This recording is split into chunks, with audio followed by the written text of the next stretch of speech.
Hello everybody and welcome back to the channel. Actually a little sooner than I expected because I actually just filmed a halfway thrift haul, halfway 2024 kind of thrift haul, because 2023 I left a huge pile of videos that hogged up on my little settee and to the point where I couldn't sit anymore, and it started to happen again, so I thought let me nip this in the bud.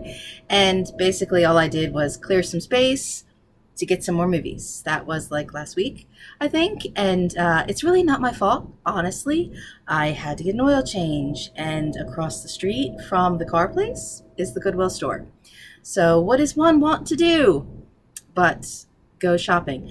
And I did find some really exciting things, actually, some really cute fuzzy slippers and a really neat Halloween dress and a really snuggly, cozy orange blankie to match all my fancy stuff, because as you may be able to hear, it is heat wave air conditioned time here, so I am staying nice and cozy down in my basement with all my movies because I have a lot of exciting things here.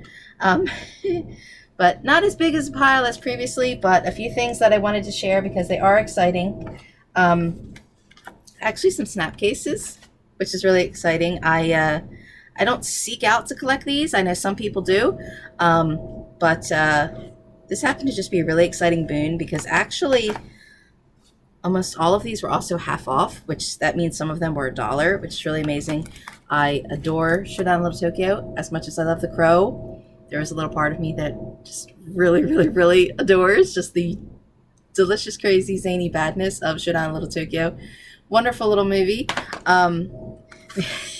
As opposed to the Avengers, this version of the Avengers, I should say. You know, I love the TV show The Avengers, and this movie should have been so much better than the badness that it actually turned out to be.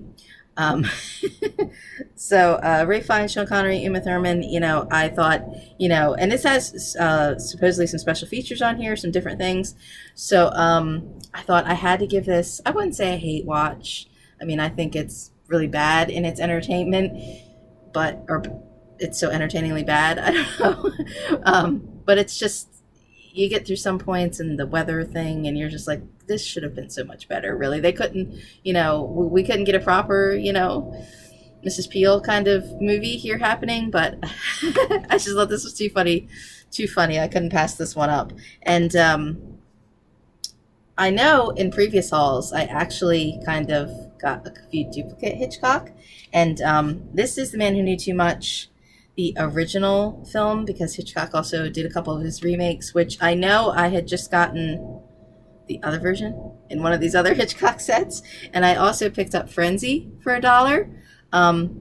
So, which is funny, this actually has some kind of sticker on it that originally says $7.99. So for $1, that's not so bad, even if this is obviously the end, not the best Hitchcock,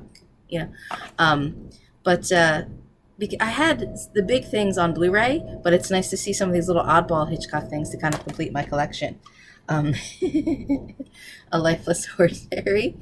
This is another movie that I had on VHS that I absolutely adored, that I don't think is streaming anywhere. It's another one of these films that I feel like has disappeared, even though it's Ewan McGregor and Cameron Diaz, a funny kind of fanciful, well, he kind of kidnaps her. I guess maybe it's not that kind of romantic, but maybe it's a problematic movie now. I'm not so sure, but I was excited to see this on DVD instead of having to go back to a VHS to do a rewatch, to give this another look, because as I'm talking about it, I'm thinking maybe it's not so great.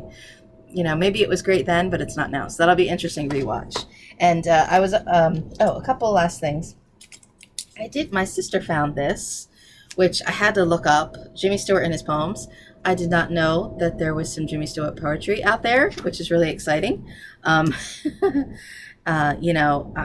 Anybody who wants to look anything up actually should look up his military career, which is really fascinating. I mean, I guess everybody knows maybe some World War II anecdotes, but he continued, being in the Air Force, up until like 60s. But I did not know he wrote poetry. So another fascinating facet of Jimmy Stewart, I suppose.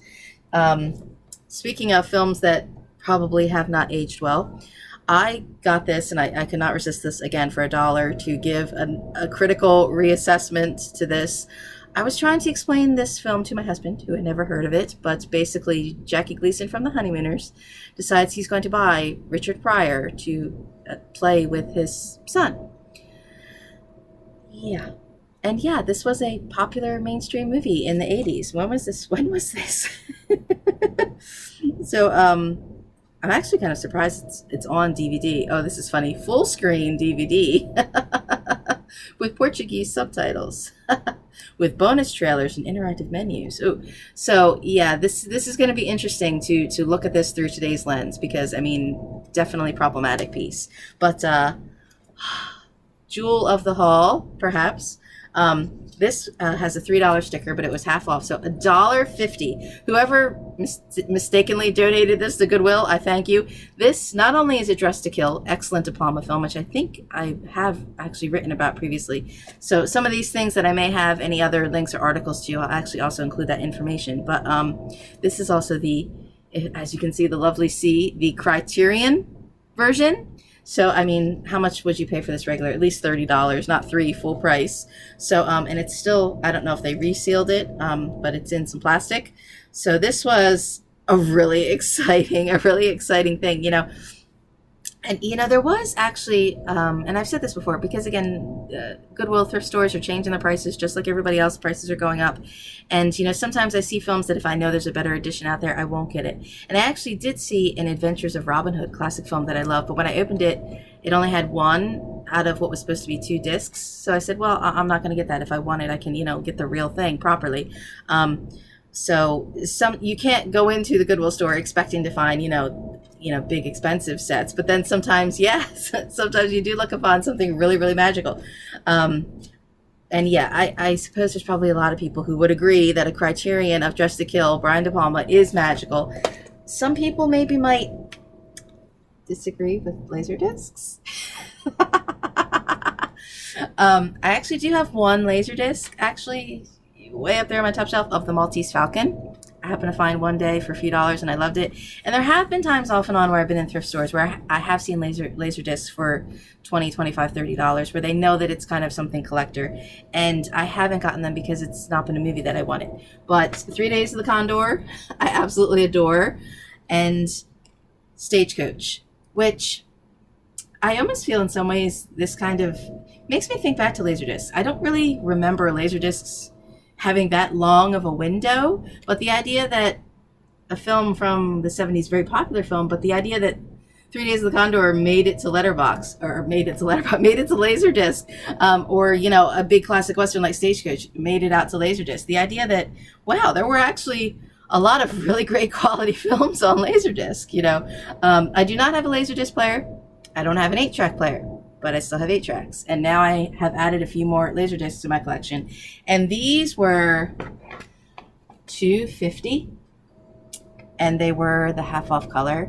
So it was like buy one, get one free, babe. So this is really exciting. Now, I actually still have some of my pile from my earlier thrift haul is still over here that I have to rearrange my shelves a little bit. I have noticed in some of the film Twitter chats that I've been talking to a few folks that it seems like a lot of people alphabetize their DVDs, and I don't. I have mine kind of categorized in an organized way that only I would know. I guess if somebody else came down here and was looking for a specific title, they would probably be very confused at my system.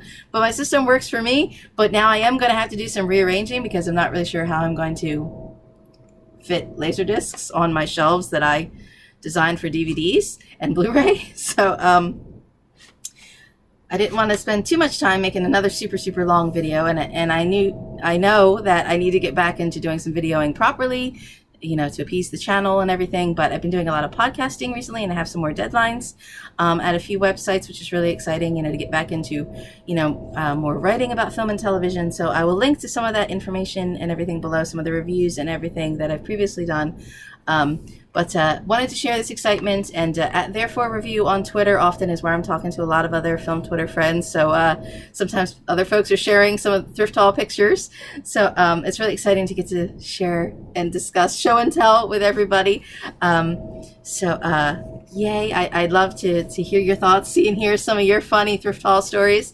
But I know I'm not up to date on my channel as I should be. But do thank you for watching, reading, listening, hear, see, hear, read wherever you are. You know, you do you. And yay! In my cozy blankie. If only I could cozy up on my blankie and watch my laser discs. Bye.